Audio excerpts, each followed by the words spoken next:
감사합니다. 화창한 4월의 봄날을 우리에게 허락하시고 주님의 거룩하신 복된 주일을 맞이해서 주님 없는 귀혈의 제를 발걸음 인도해 주셔서 이 시간 마음과 뜻과 정성을 다하여 하나님을 찬송하며 예배드릴 수 있는 은혜 가운데 있게 하심을 감사를 드립니다. 많은 사람들은 꽃이 피는 들로 향하지만 우리는 주님을 사랑하기에 그 은혜에게 감사하기에 오늘도 짐진에 모였습니다. 하나님을 사랑하고 사모하는 심령 가운데 오늘도 성령의 충만한 은혜로 부어 주시옵소서. 지금부터 종일토록 성령의 충만한 은혜가 있게 하시고 오직 하나님께만 영광 돌리는 거룩한 산 제사 될 수 있도록 인도해 주시옵소서. 거룩하신 예수님의 이름으로 기도드리옵나이다. 아멘.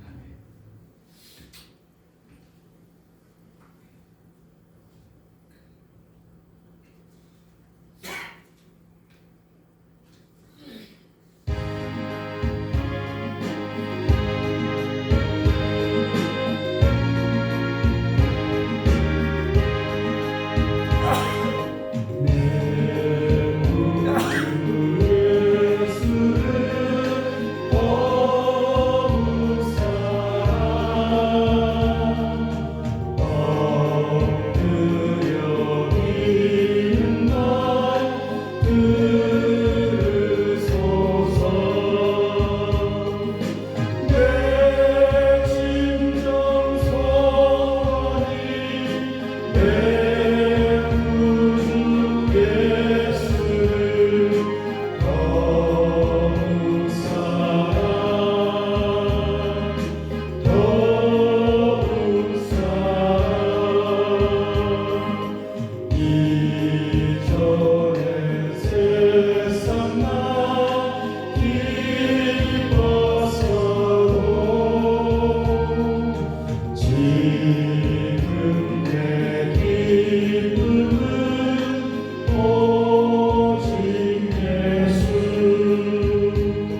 나 주의도 보자.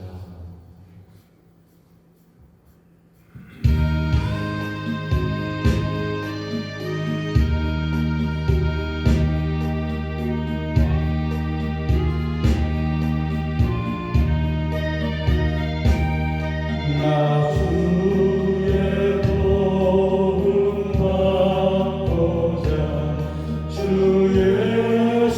예수님께 빌리나 그 구원 허락하시사 날 받아주소서.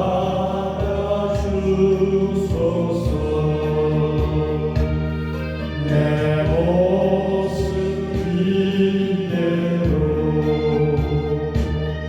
주 받아주소서.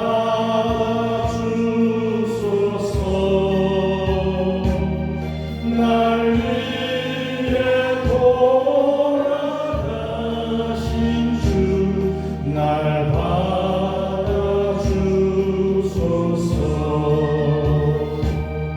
큰 죄에 빠져 영주를 날 위해 피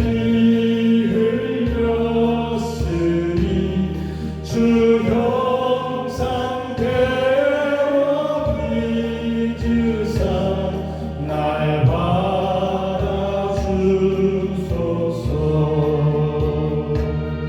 내 모습 이대로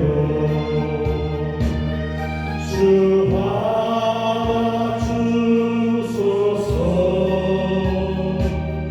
날 위해 돌아가신 주 날 받아주소서.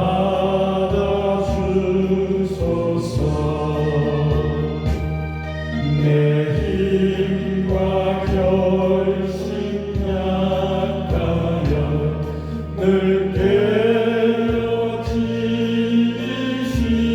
깨어지시우니 주 이름으로 구원해 날 받아주소서.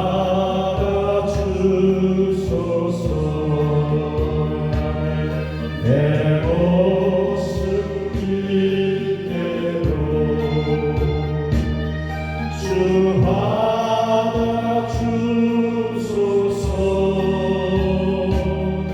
날 위해 돌아가신 주 날 받아주소서.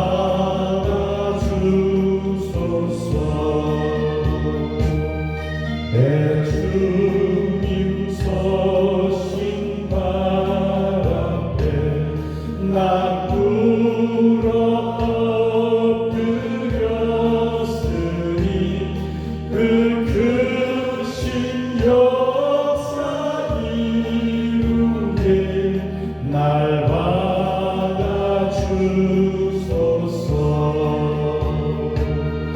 내 모습 이대로 주 받아주소서.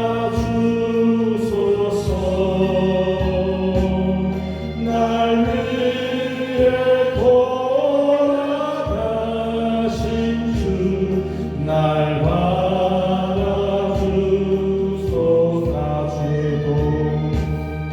나 주의 도움 받고자 주 예수님께 빌리나 그 구원 허락하시사 날 받아주소서.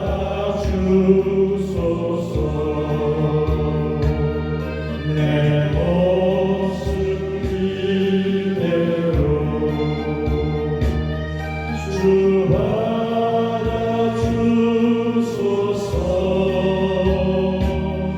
날 위해 돌아가신 주 날 받아주소서.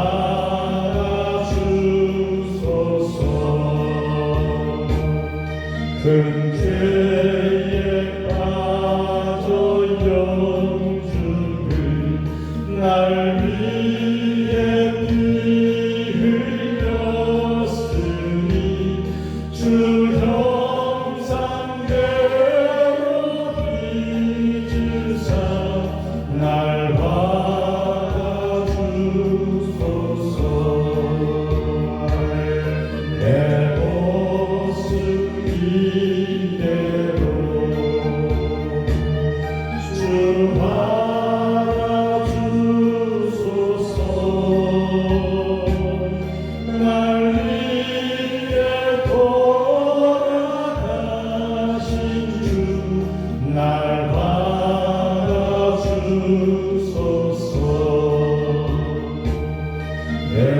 힘과 결심 약하여 늘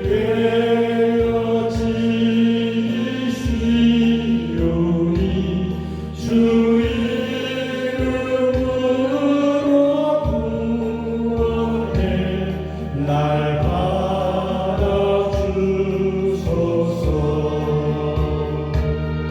내 모습 이대로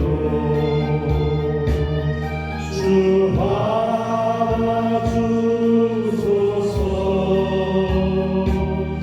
날 위해 돌아가신 주 날 받아주소서.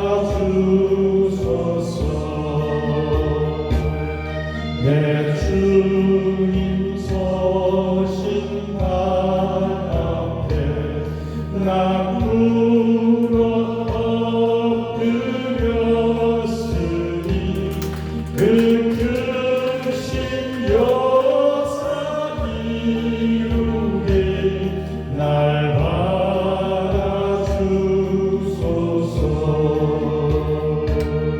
내 모습 이대로 주 받아주소서.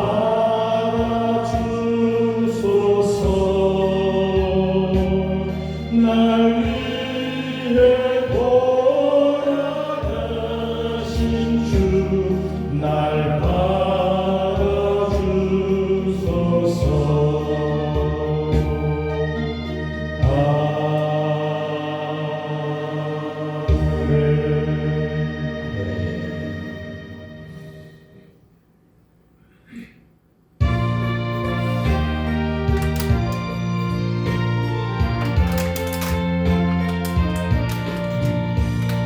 인들의 마른 불같이 시든 나의 영혼 주님이 약속한 성령 간절히 기다리네. 가물어의 마른 땅에 단비를 내리시듯 성령의 단비를 부어 새 생명 주옵소서. 반가운 빗소리 들려 산천이 춤을 추네. 봄비로 내리는 성령 내게도 주옵소서. 가물어의 마른 땅에 단비를 내리시듯 성령의 단비를 부어 새 생명 주옵소서. 절따라 우로를 내려 초목이 무성하니 갈급한 내 심령 위에 성령을 부소서. 가물어의 마른 땅에 단비를 내리시듯 성령의 단비를 부어 새 생명 주옵소서. 참되신 사랑의 언약 어길 수 있사오냐. 오늘의 흡족한 은혜 주실 줄 믿습니다. 가물어의 마른 땅에 단비를 내리시듯 성령의 단비를 부어 새 생명 주옵소서. 인들의 마른 불같이 시들은 나의 영혼 주님이 약속한 성령 간절히 기다리네. 가물어의 마른 땅에 단비를 내리시듯 성령의 단비를 부어 새 생명 주옵소서. 반가운 빗소리 들려 산천이 춤을 추네. 봄비로 내리는 주옵소서. 가물어 메마른 땅에 단비를 내리시는 성령의 단비를 부어 새 생명 주옵소서. 철바람으로를 내려 조목이 무성하니 갈급한 내 심령 위에 성령을 부으소서. 가물어 메마른 땅에 단비를 내리시는 성령의 단비를 부어 새 생명 주옵소서. 참되신 사랑의 언약 어길 수 있사오랴.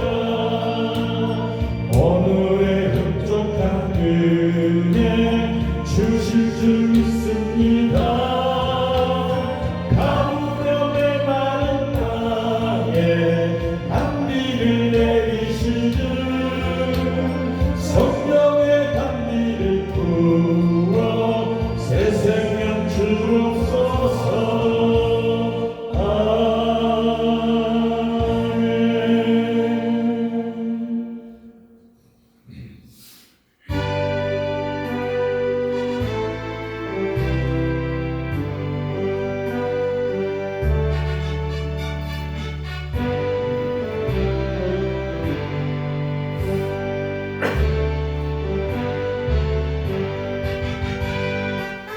인내하신 구세주여 내 말 들으사 죄인 오라 하실 때에 날 부르소서. 주여 주여 내 말 들으사 죄인 오라 하실 때에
크신 발에 한 빛에 주의 발에 영원하신 발에 한 빛에 영원한 내 영혼 편히 싣고와 풍랑이 일어도 안전한 복음 폭풍까지도 다스리시는 주의 영원한 발을 이해하에 주의 영원하신 발 함께 하사 항상 나를 붙드시니 어느 곳에 가든지 너로 가지 않으는 주의 발을 의지함이라 세상 친구들 나를 버려도 예수를 함께 동행함으로 주의 은혜가 충만하리니 주의 영원한 발을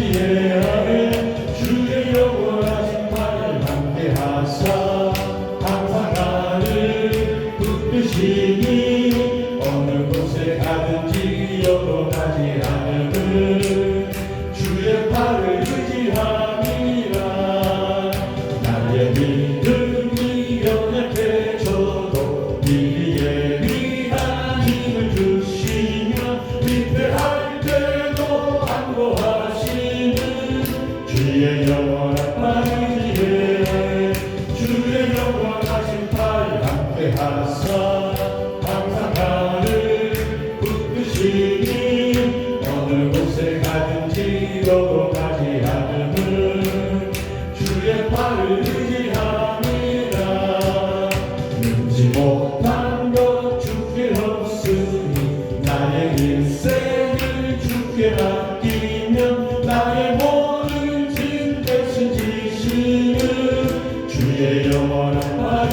이해해 주의 영원하신 발 함께 하사 항상 나를 붙드시니 어느 곳에 가든지 여러 가지 않으는 주의 발을 의지함이라 내 영혼의 햇빛 비치니 주 영광 찬란해 이 세상 어떤 빛보다 이 빛 더 빛나네 주의 영광 빛난 그 내게 비춰 주시옵소서 그 밝은 얼굴 배울 때 나의 영혼 기쁘다 내 영혼에 오래 있으니 주 찬양합니다 주 귀를 기울이시사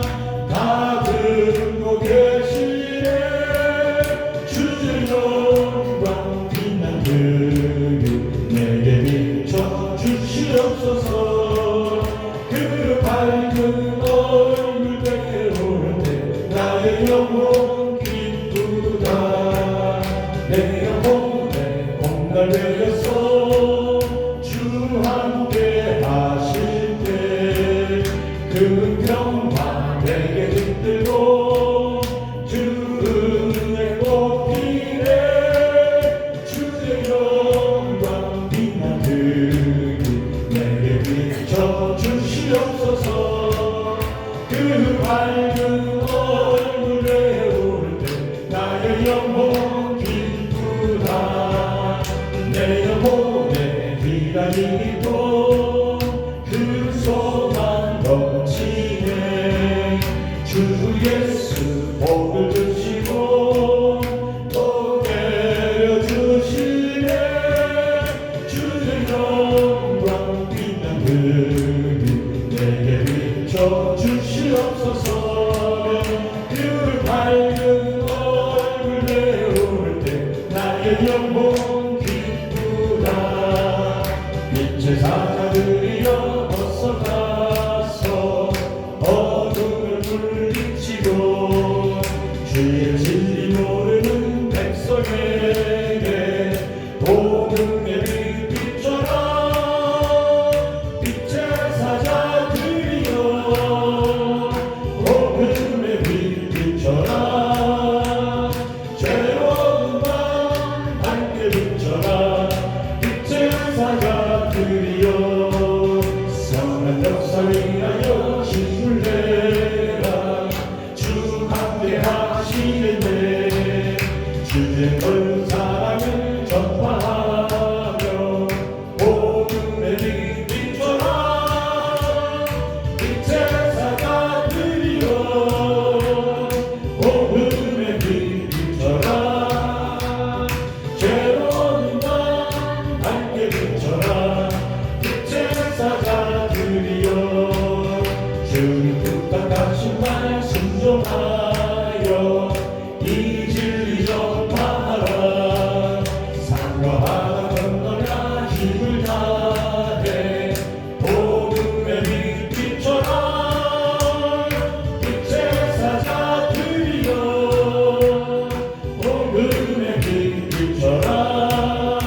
참여와 마음을 여는 기도를 함께 드립니다.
시간 다 함께 목도하심으로 4월 둘째 주일 예배를 하나님 앞에 올려드립니다.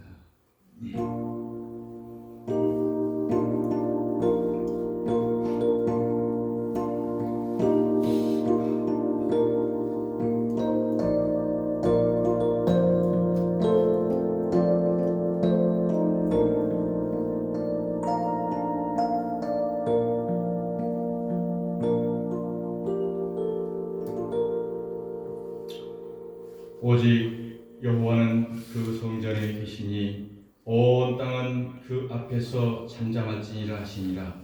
하나님은 영이시니 예배하는 자가 영과 진리로 예배할지니라.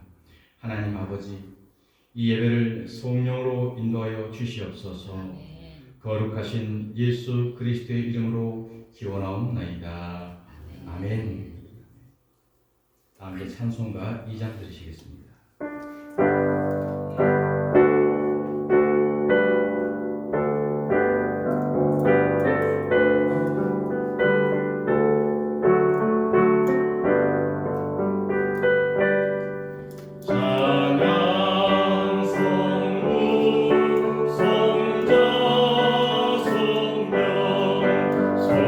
성삼위 일체께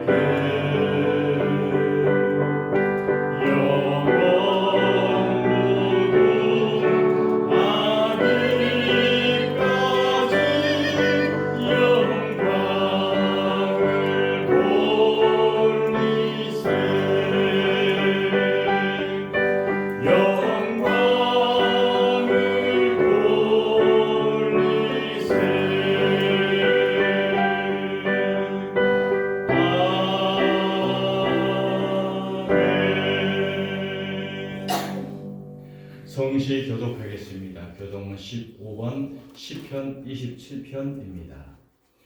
여호와는 나의 빛이요 나의 구원이시니 내가 누구를 두려워하리요. 여호와는 내 생명의 능력이시니 내가 누구를 무서워하리요. 악인들이 내 살을 먹으려고 내게로 왔으나 나의 대적들 나의 원수들인 그들은 실족하여 넘어졌도다. 군대가 나를 대적하여 진칠지라도 내 마음이 두렵지 아니하며 전쟁이 일어나 나를 치려할지라도 나는 여전히 태어나리로다. 내가 여호와께 바라는 한 가지 일 그것을 구하리니 곧 내가 내 평생에 여호와의 집에 살면서 여호와의 아름다움을 바라보며 그의 성전에서 사모하는 그것이라. 여호와께서 환난 날에 나를 그의 초막 속에 비밀히 지키시고 그의 장막 은밀한 곳에 나를 숨기시며 높은 바위 위에 두시리로다. 이제 내 머리가 나를 둘러싼 내 원수 위에 들리리니 내가 그의 장막에서 즐거운 제사를 드리겠고 노래하며 여호와를 찬송하리로다. 아멘. 사도신경으로 우리 신앙을 하나님 앞에 고백드립니다. 나는 전능하신 아버지 하나님 천지의 창조주를 믿습니다. 나는 그의 유일하신 아들 우리 주 예수 그리스도를 믿습니다. 그는 성령으로 잉태되어 동정녀 마리아에게서 나시고 본디오 빌라도에게 고난을 받아 십자가에 못 박혀 죽으시고 장사된 지 사흘 만에 죽은 자 가운데서 다시 살아나셨으며 하늘에 오르시어 전능하신 아버지 하나님 우편에 앉아 계시다가 거기로부터 살아있는 자와 죽은 자를 심판하러 오십니다. 나는 성령을 믿으며 거룩한 공교회와 성도의 교제와 죄를 용서받는 것과 몸의 부활과 영생을 믿습니다. 아멘. 다 함께 찬송가 486장 들으시겠습니다.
내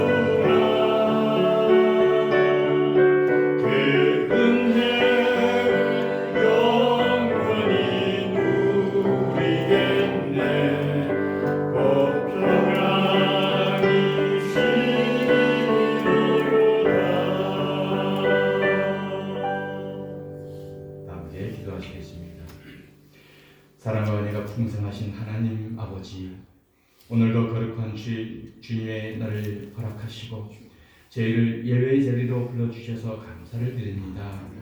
바쁘고 분주한 삶 속에서도 하나님을 예배하게 하시고 우리의 마음과 삶을 주님 앞에 드릴 수 있도록 인도하신 그 은혜에 찬양과 감사를 올려드립니다. 하나님 아버지, 지난 한 주간을 돌아볼 때 우리의 삶 속에 주님보다 앞섰던 생각과 행동들, 우리의 욕심과 교만을 따라 살았던 모습들을 고백합니다. 주님의 뜻보다 우리의 뜻을 앞세웠던 죄를 용서하여 주옵소서.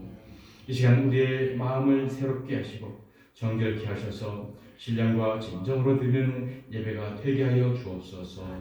주님, 자기를 부인하고 자기 십자가를 지고 주님을 따르라 하신 주의 말씀을 기억합니다. 우리의 옛사람을 내려놓고 날마다 주님과 함께 십자가를 지는 삶을 살게 하시며 우리의 삶 속에서 오직 예수 그리스도만 드러나게 하여 주시옵소서.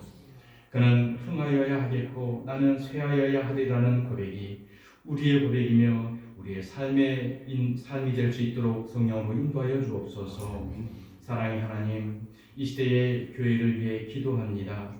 사람을 바라보며 비교하고 경쟁하는 교회가 아니라 오직 하나님만을 바라보며 맡겨진 사명을 충성되게 감당하는 교회가 될 수 있도록 성령으로 인도하여 주시옵소서.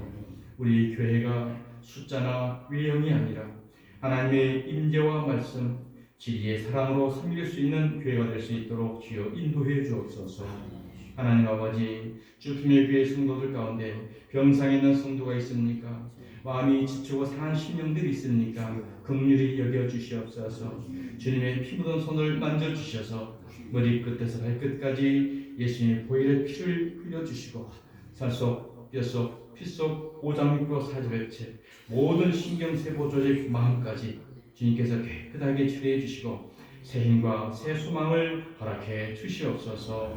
하나님, 주품의 교회를 주님의 은혜 가운데 이 자리에 세우셨습니다. 상한 갈대를 꺾지 아니하시고 꺼져가는 등불도 끄지 아니하시는 우리 하나님께서 마지막 때에 남은 그루터기로 주품의 교회를 사용하실 줄 믿습니다. 오직 예수 그리스도의 십자가 복음의 진리를 끝까지 붙잡고 날마다 이기며 나아갈 수 있는 교회 될 수 있도록 성령으로 함께하여 주시옵소서. 성전 문지방에서 흘러나왔던 물이 발목을 적시고 무릎을 적시고 허리를 적시고 헤엄칠만한 온 강을 이뤘던 것처럼 오직 예수 그리스도의 복음의 진리의 생수의 말씀만 흘러나올 수 있는 제단이 되고 교회가 되어서 우리의 모든 교회와 성도들이 하나님 앞에서 온전하게 신실한 사람으로 이 세상 가운데 참 빛과 소망을 알릴 수 있는 주의 도구들 다 될 수 있도록 인도하여 주시옵소서. 이 시간 부족한 중 하나님의 말씀을 들고 섭니다. 성령님께서 붙들어 주시고 성령의 말하게 하심을 따라 선포되는 말씀이 되게 하시고 그 말씀이 살아 역사하셔서 우리의 심령을 변화시키게 하여 주시옵소서. 전하는 자나 듣는 분들에게 말씀 앞에 순종하며 삶으로 열매 맺는 자들 될 수 있도록 인도해 주옵소서. 이 모든 말씀 우리를 구원하시고 지금도 살아 역사하시는 우리 구주 예수 그리스도의 이름으로 기도드리옵나이다. 아멘.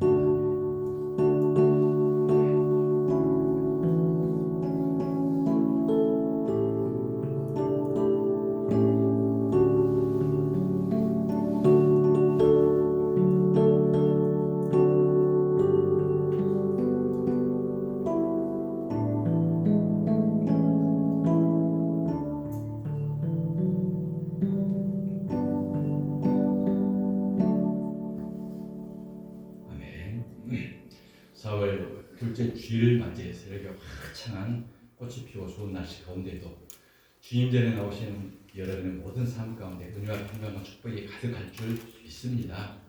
여러분의 발걸음, 여러분의 마음, 여러분의 모든 섬김의 손길들을 우리 하나님께서는 다 보고 기억하고 계신 줄 믿으시기 바랍니다. 오늘은 아주 맛있는 애찬이 준비되어 있습니다. 우리 권사님의 손길에서 나오는 하늘 양념이 들어간 음식이기 때문에 특별히 맛있습니다.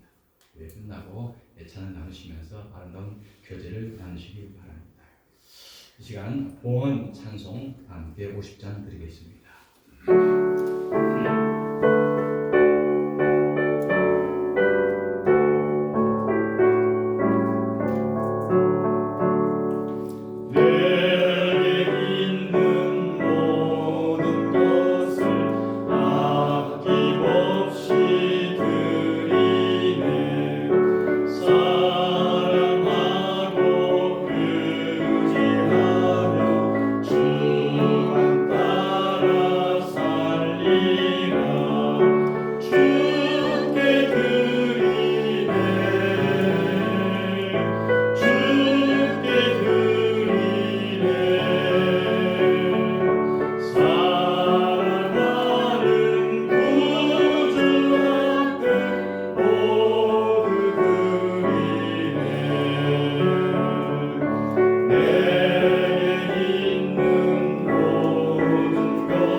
하나님 아버지 감사합니다.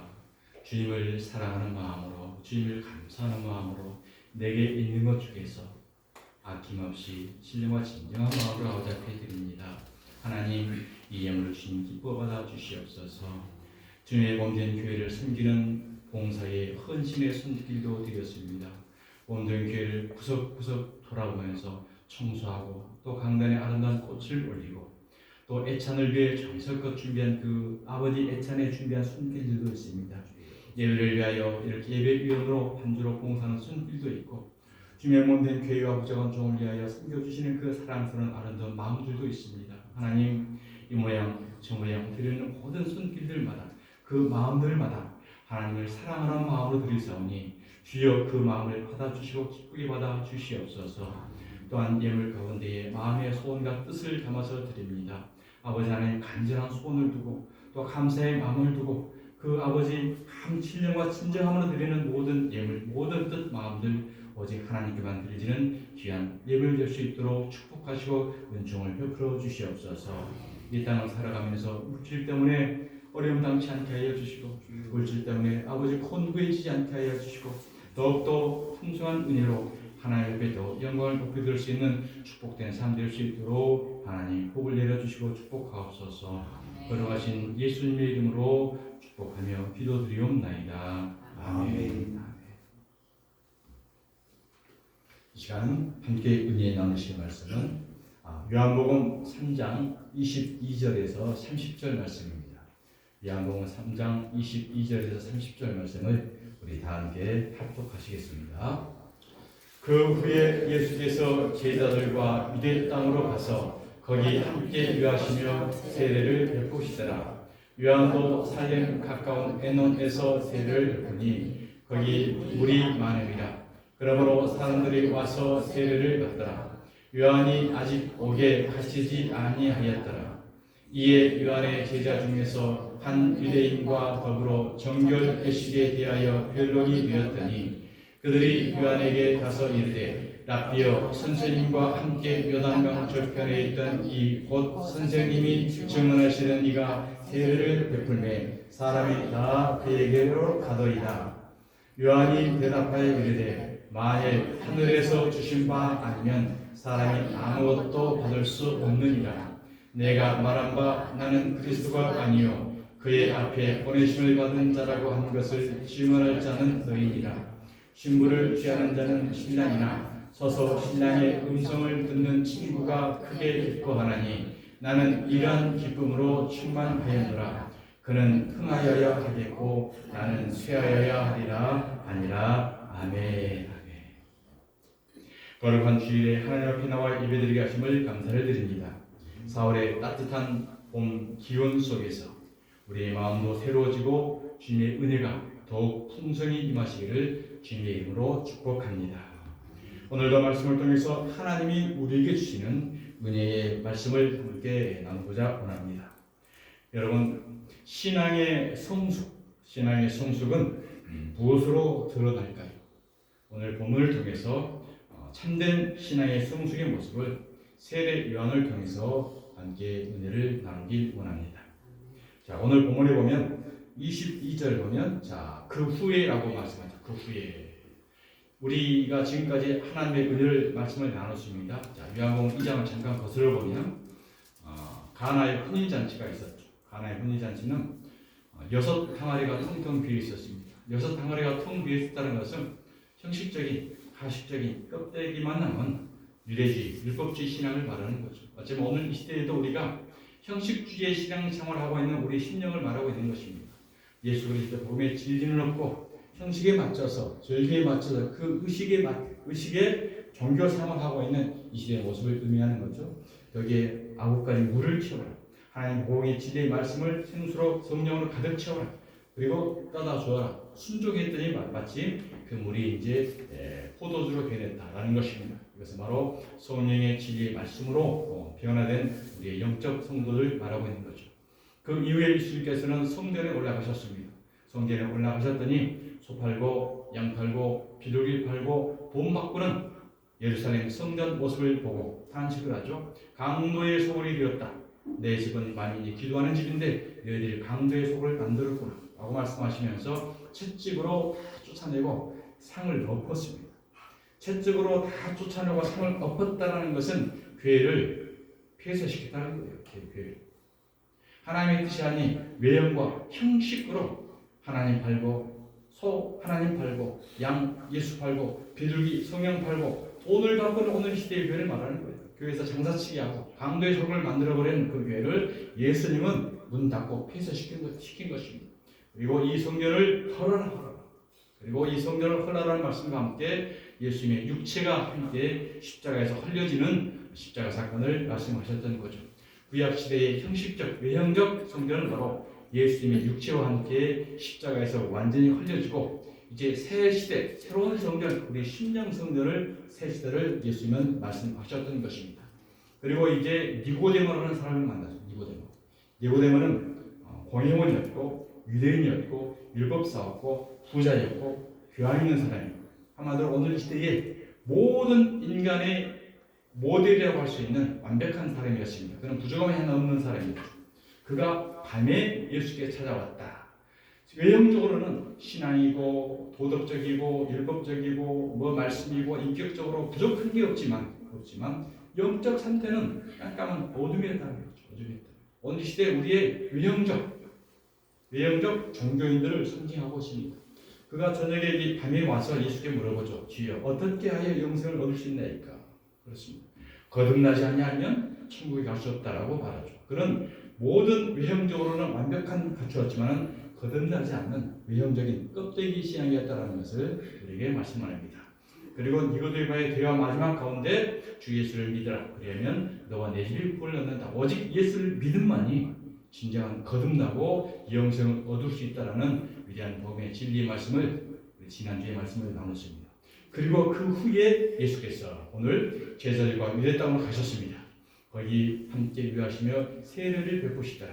이제 그동안에는 세례 요한이 세례를 베풀었죠. 이제 본격적으로 예수님께서 등장하고 계시는 것을 우리에게 볼 수 있습니다. 중요한 점은 무엇입니까? 바로 예수님이 세례를 베푸셨다라는 이 사건을 통해서는 바로 성경의 이제 중심이 바로 구약에서 신약, 세례 요한에서 예수님으로 무게 중심이 성경으로 이제 옮겨진다라는 것을 우리에게 말씀합니다. 이제 요한의 시대는 끝나고 예수님의 시대가 시작됨을 알리는 시점이었습니다. 23절 요한도 살렘 가까운 에논에서 세례를 베푸니 에논이라는 것은 샘, 물이 많다라는 것을 뜻하죠. 세례 요한도 세례를 베푸니 거기 물이 많음이라. 그러므로 사람들이 와서 세례를 받더라. 그렇습니다. 모든 사람이 와서 세례를 받고 있었습니다. 요한도 여전히 사역을 하고 있었습니다. 오늘 지금 이 두 사역이 지금 겹치고 있죠. 세례 요한이 세례를 베푸고 있었고 이제 예수님이 다시 세례를 베푸고 있다. 그러면 두 사역이 겹치고 있는 과도기다. 구약과 신약의 과도기를 우리에게 말씀합니다.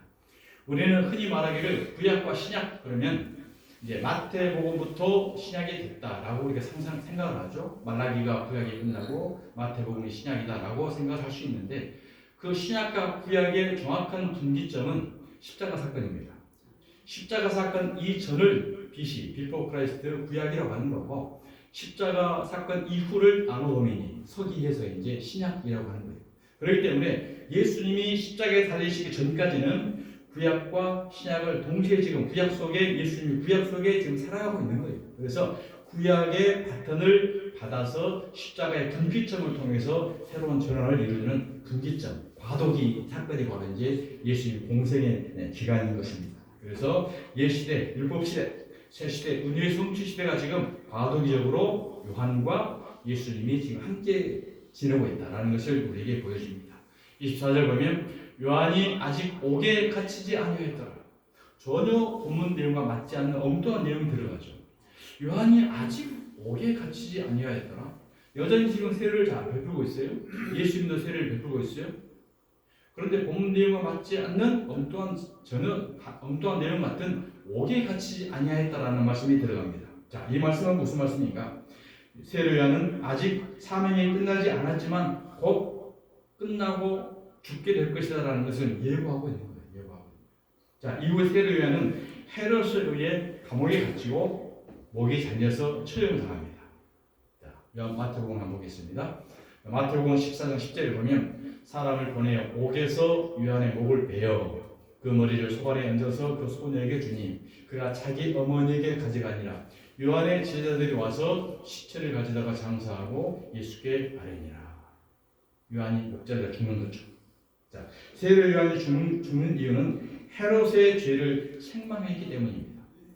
당시에 그 서슬퍼런 분봉왕 헤롯 왕에게 당신이 말이야 그따위로 살 수 있냐라고 이제 바로 죄를 정죄를 한 거예요. 이 정죄 때문에 헤롯에 의해서 감옥에 갇히고 결국은 목이 잘려 죽게 되는 거죠. 이 세례 요한의 죽음은 단순한 복음을 증거하다가 정의와 진리를 말하다가 죽이는 순교가 아닙니다. 바로 중요한 상징적 사건을 우리에게 보여주는 거죠.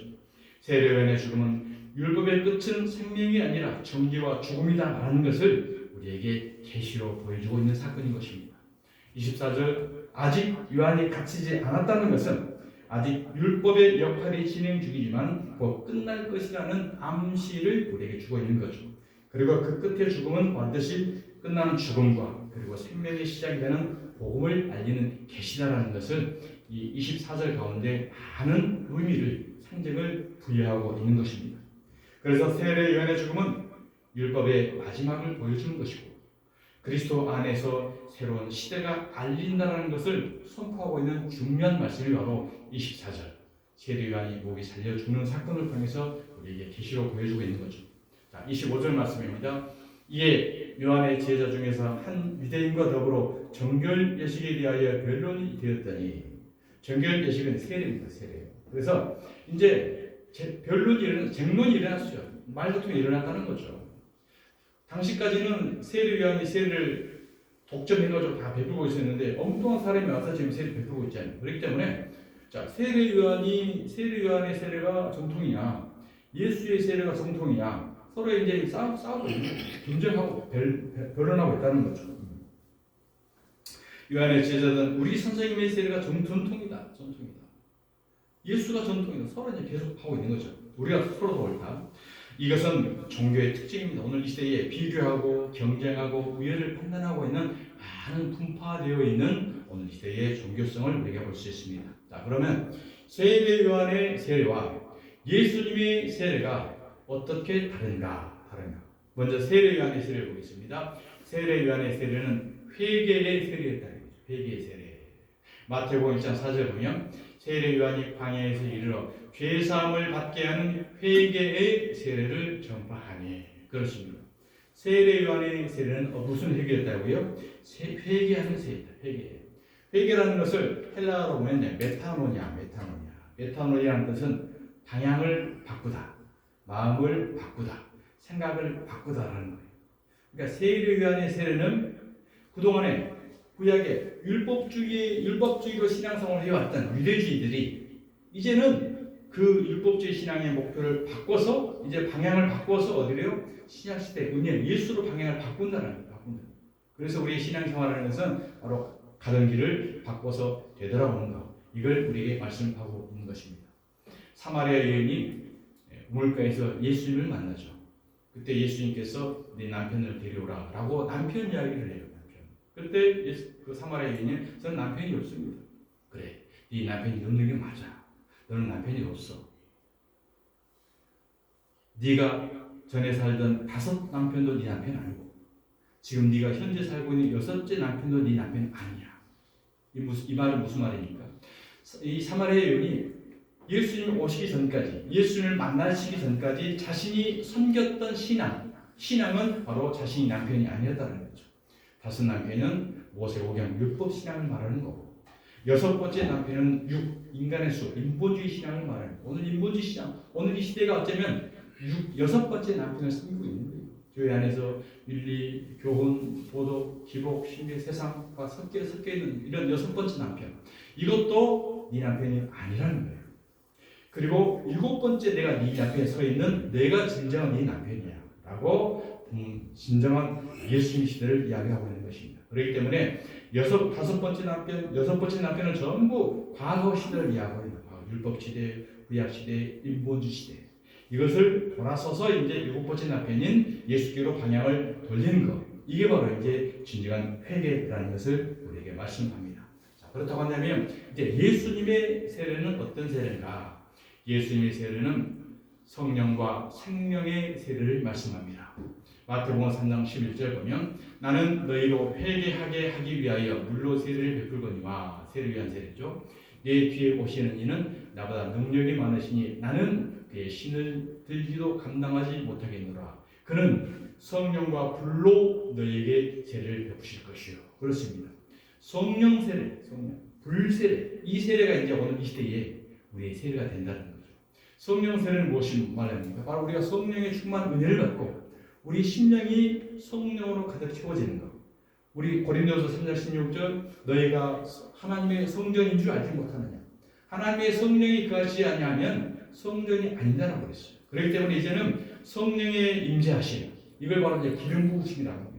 기름 부음이라는 것은 성령으로 충만하게 우리 가운데 채워지는 것, 이걸 이야기하는 거죠. 그런데 성령과 불로라고 불로. 이 성령의 임재하심, 성령세를 받기 위해서 우리가 말씀으로 진리의 말씀으로 우리가 깨닫고 받게 되는데 때로는 이 말씀을 우리가 제대로 받지 못할 때가 있죠. 말씀에 순종하지 못할 때가 있어요. 우리 인간의 행위로, 우리의 고집으로, 우리의 완악함으로 절대 순종하지 못하고 내 행동으로 가려고 한다는 거죠. 그때 뭘로 한다고요? 불로 한다고요. 불로. 그래서 불은 뭘 말합니까? 고난과 연단을 말합니다. 오늘 저와 여러분 이 자리에 앉아있기까지 이 불세례를 받았을 거예요. 고난과 연단과 고통과 예기치 못한 아픔, 상처가 많이 있었잖아요. 이게 불이에요. 이와 같이 우리의 육성, 독성, 죄악성, 거짓들을 다 태우는 거예요. 그래서 불이라는 게 뭡니까? 자, 금을 단련할 때 14K, 18K 모든 금을 갖다가 그 단련 정금에 넣어서 계속 불을 하면 불순물이 다 제거되고 순금은 남게 되잖아요. 마찬가지로 순수한 금, 정금처럼 성령의 충만한 은혜를 우리를 남게 하기 위해서 우리에게 성령의 불을 통해서 우리를 재련시킨다는 거예요. 그래서 이제 고난도 오고 아픔도 오고 상처도 오고 그때 우리가 이제 뭐예요? 주님 앞에 나와 엎드리잖아요. 주야 불쌍히 여겨주세요. 불쌍히 여겨주세요. 그랬더니 우리 하나의 육성, 독성, 죄성이 다 깎여집니다. 그래서 성령과 불로 우리에게 세례를 베푸시는 역사가 은혜시다는 거예요. 그래서 우리가 하나님을 신실히 믿는데도 불구하고 우리에게 고난이 온다, 연단이 왔다라는 거 뭐예요? 아, 하나님께서 나를 정말 정금처럼 달려내 가시는구나. 정말 하나님의 순수한 순금으로 나를 만들어 가시는구나. 나는 이런 사실이라는 것을 깨닫고 더욱 엎드릴 때 하나님이 더욱 굳건하게 우리를 붙드시고 세워가는 줄 믿으시기 바랍니다. 신앙은 형식이 아니라 바로 성령 내면의 변화라는 거죠. 그래서 성령님은 지금도 우리 안에서 역사하십니다. 때로는 삶의 어려움이 불처럼 연단으로 느껴질 수 있지만 그것이 우리를 더 성숙하게 만드는 과정이라는 것입니다. 사도행전 1장 15절을 보면 요한은 물로 세례를 베풀었으나 너희는 성령으로 세례를 받으리라. 그래서 오늘 이 시대의 세례는 이제 물 세례는 회개 세례고 성령 세례는 우리가 영적 세례라는 거죠. 그래서 우리가 오늘 이 시대의 진정한 세례는 바로 성령 세례라는 것을 우리에게 말씀합니다. 성령 주심, 성령 임하심, 하나님과의 진정한 관계 회복입니다. 그래서 우리가 신앙생활 하면서도 하나님의 말씀대로 살아가는 것이 우리 힘과 뜻대로는 안 돼요. 안 되잖아요. 그때 우리 뭘 말합니까? 하나님 성령세, 성령이 임하게 하여 주시옵소서. 성령이 충만하게 임하게 되면 그분이 우리를 이끌어가요. 행하게 하시고 감동되게 하시고 순종하게 하시고. 그래서 성령의 감동하심에 따라 우리가 순종하고 행하게 되면 모든 게 행복하고 기쁩니다. 그런데 성령이 아닌 인간의 행위로 어쩔 수 없이 끌려다니면서 일을 하잖아요. 난 지금 화가 나요. 그의 일도 성령에 의해서 일을 하느냐, 내 인본주의로 일을 하느냐에 따라서 결과가 달라집니다.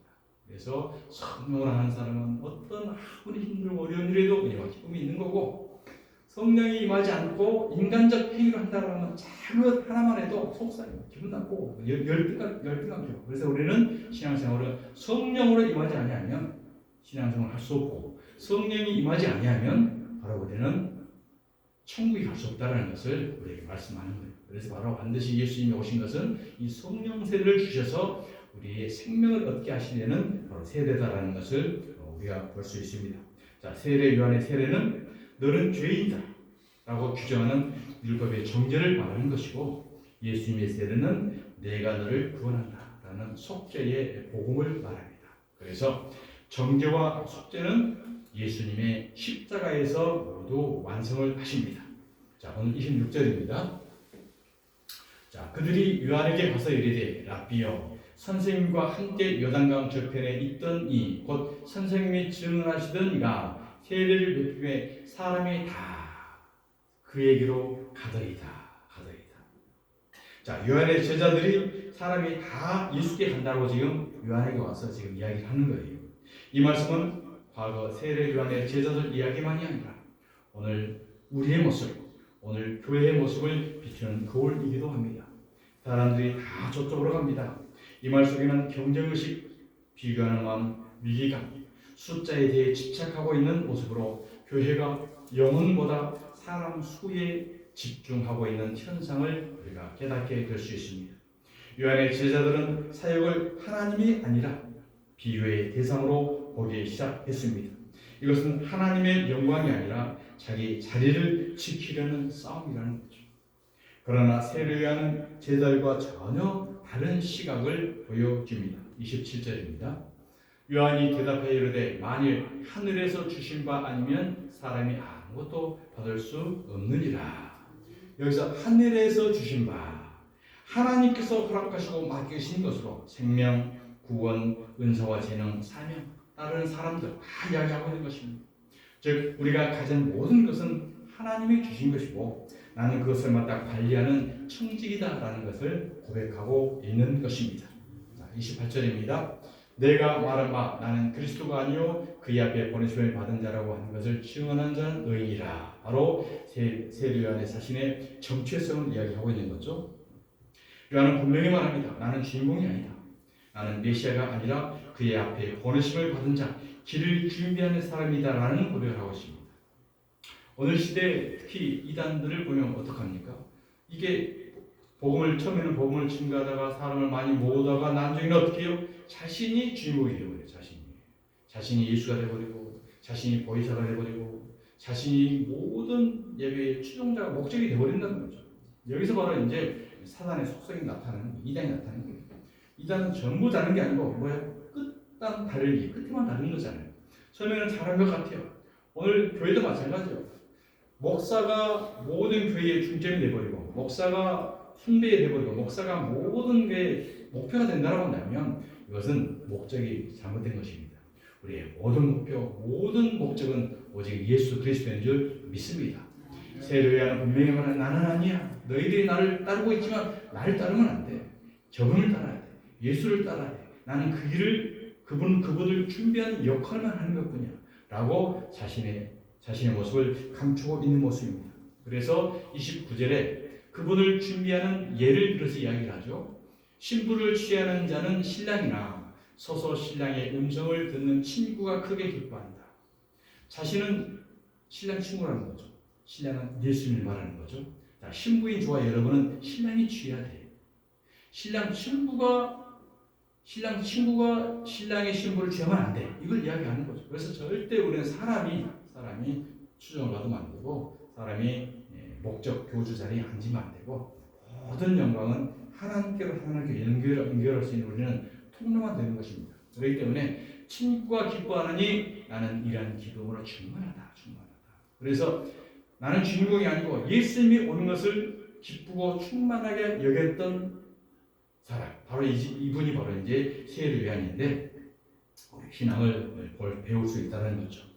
요한은 예수님은 신랑이고 자신은 신랑의 친구로 소개합니다.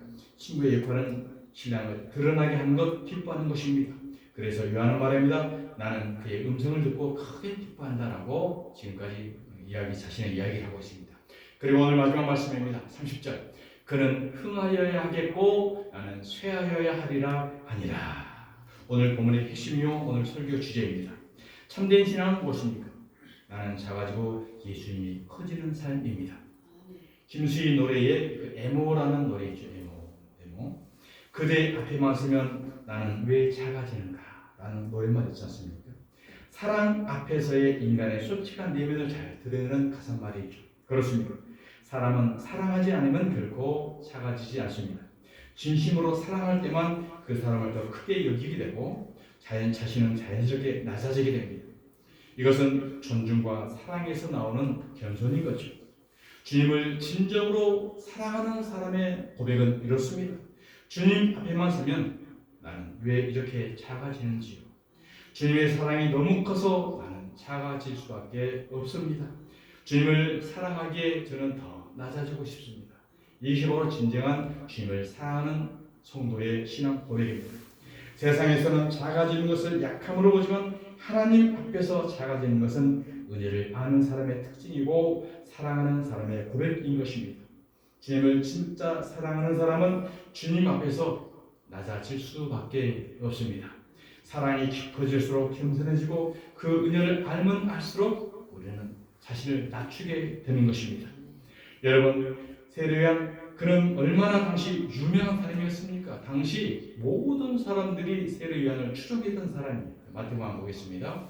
요한이 많은 바리새인들과 사두개인들이 세례 베푸는 대로 오는 것을 보고 이르되 독사의 자식들아 누가 너희를 가르쳐 임박한 진노를 피하라 하더냐. 그러므로 회개에 합당한 열매를 맺고 속으로 아브라함이 우리 조상이라고 생각하지 말라.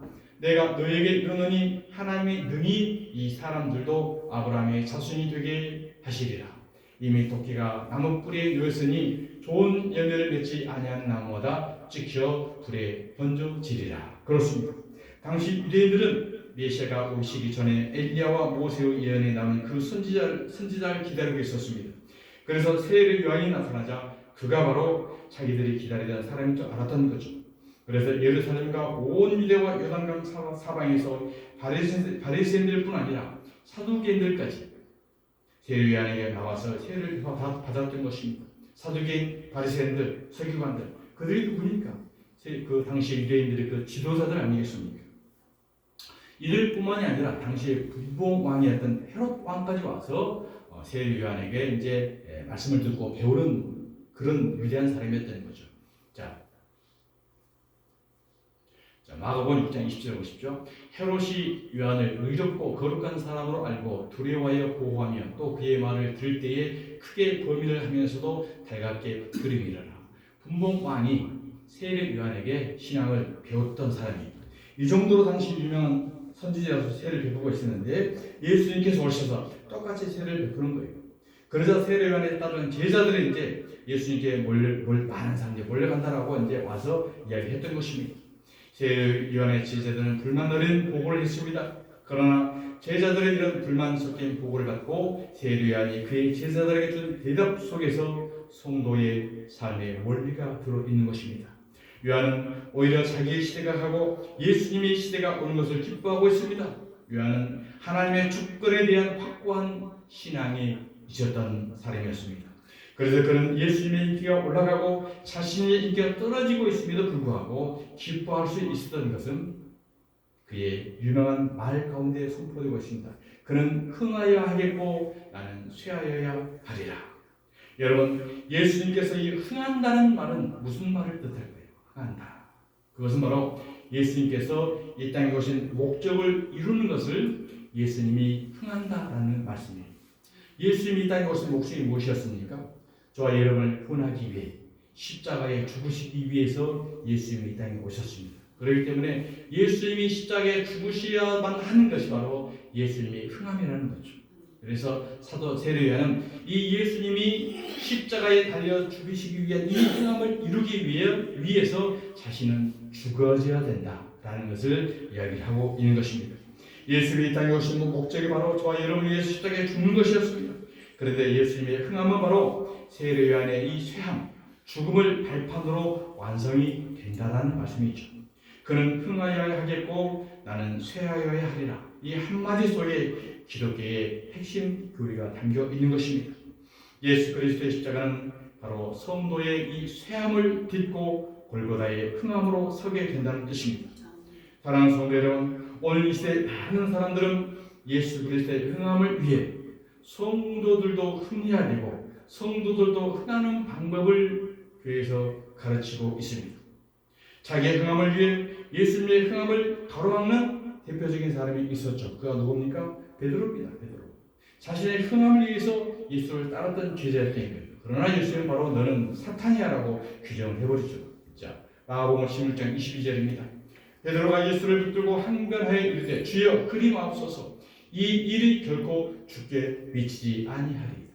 예수님께서 흥하기 위해서 예수께서 십자가 위에 달리기 위해서 지금 가신다고 하는데 베드로가 지금 막고 있는 거예요. 예수께서 돌이키시며 베드로에게 이르되 사탄아 내 뒤로 물러가라. 너는 나를 넘어지게 하는 자로다. 내가 하나님의 일을 생각하지 아니하고 도리어 사람의 일을 생각하는도다 하시고 예수께서 제자들에게 이르시되 누구든지 나를 따라오려거든 자기를 부인하고 자기 십자가를 지고 나를 따를 것이니라고 말씀을 합니다. 베드로는 자신의 흥함을 위해서 예수님의 흥함을 막았었던 사람입니다. 그때 주님은 그 사랑하는 수제자 베드로에게 사탄아 내 뒤로 물러가라라고 외치셨습니다. 그게 바로 사탄의 생각이라는 것입니다. 사랑하는 주님의 성도 여러분, 오늘 우리가 붙들어야 할 고백은 단 하나입니다. 그는 흥하여야 하겠고 나는 쇠하여야 하리라. 우리가 흥하는 게 신앙생활은 아니에요. 우리가 쇠해야 돼요. 우리의 육체, 우리가 간절히 원하고 얻고 싶어하고 누리고 싶어하고 차지하고 싶어하고 있었던 이것을 바로 우리는 쇠해야 예수님의 흥함을 이룬다는 거죠. 이것을 이루기 위해서 예수님께서는 성령 세례, 불 세례를 우리에게 끊임없이 지금 베푸고 있는 것입니다. 내가 드러나는 삶이 아니라 예수님이 드러나는 삶, 내가 살아있는 삶이 아니라 내가 죽고 그리스도가 사시는 삶이 진정한 우리의 신앙생활이라는 것입니다. 주님께서는 베드로에게 사탄아 내 뒤로 물러가라라고 단호히 거부합니다. 그리고 오늘 저와 여러분에게도 말씀하고 있습니다. 자기를 부인하고 자기 십자가를 지고 나를 따르라. 자기 부인이란 무슨 말씀입니까? 내 중심, 내 목표, 내 고집에서 하나님 중심으로 바꿔야 한다는 것입니다. 십자가를 진다는 것은 뭘 말합니까? 내가 감당해야 할 순종의 자기를 말합니다. 용서하기 싫지만 용서하고요. 인정받지 못해도 묵묵히 섬기는 신앙의 삶. 멸시와 모함을 받더라도 진리를 타협하지 않는 하나님의 몸의 진리를 붙잡는 신앙. 이것이 바로 저와 여러분이 따라야 할 십자가인 것입니다. 사랑하는 주님의 성도 여러분, 하나님은 우리에게 이렇게 십자가를 지는 죽는 자리에서 그리스도가 드러나기를 원하고 계신 것입니다. 그럴 때 우리의 삶 속에서 그리스도의 성품이 드러나게 되는 것이고 그 성품이 하나님의 영광을 나타내게 되는 것이고 그 영광을 바로 거룩이라고 하는 것이고 그 거룩이 바로 사랑과 성령의 열매로 우리의 삶 가운데 드러나게 되는 것입니다. 그 삶이 바로 하나님을 가장 높은 자리에 올려드리는 예수 그리스도를 흥하게 하는 참된 우리의 예배의 삶인 줄 믿습니다. 이제 말씀을 마칩니다. 오늘 말씀을 마치면서 우리가 두 가지를 마음 가운데 질문을 하고 기억하는 시간이 되길 원합니다. 내가 살 것인가? 그리스도를 드러낼 것인가? 내가 흥할 것인가? 주님이 흥할 것인가? 사랑하는 주님의 성도 여러분, 오늘 저와 여러분이 세례 요한의 자리에 서기를 원합니다. 그는 흥하여야 하겠고 나는 쇠하여야 하리라. 내가 죽음으로 예수 그리스도가 드러나는 삶을 살아내므로 마지막 날 주님께 착하고 충성된 종아 잘하였다라고 칭찬받는 저와 여러분이 되시기를 주님의 이름으로 축복합니다. 아멘. 기도하겠습니다. 하나님 감사합니다. 지난날 나의 삶을 되돌아보면 내가 흥하기 위해서 예수가 쇠해지는 것을 택했습니다. 그러나 이제 말씀을 듣고 주님이 흥하기 위해서 내가 쇠해지는 신앙의 믿음의 자리로 내려갈 수 있도록 성령이 우리를 붙들고 인도하여 주시옵소서. 예수님이 오신 것은 성령과 불 세례를 하기 위함이라고 하셨습니다.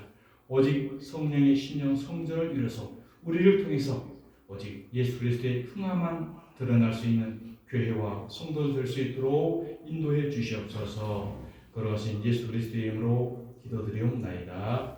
아멘. 찬송가 453장 드시겠습니다.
하시니 그 나라 완성하고자 내 평생의 소원 내 평생의 소원 계속해 주신 사랑을 간절히 알기 원하네.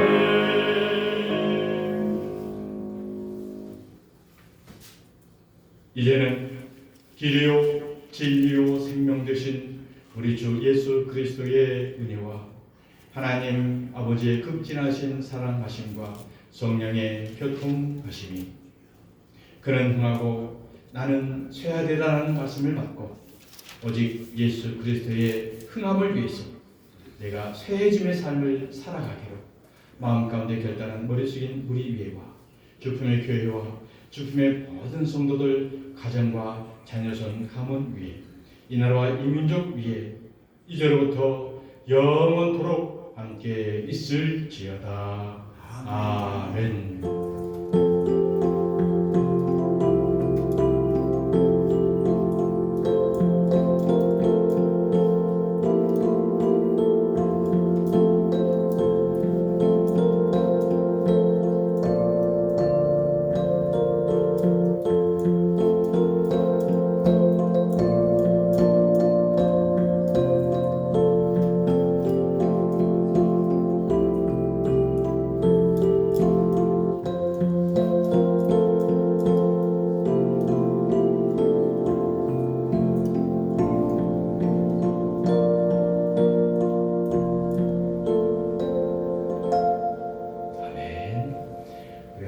감사와 영광 박수 올려드립니다. 하나님 감사합니다.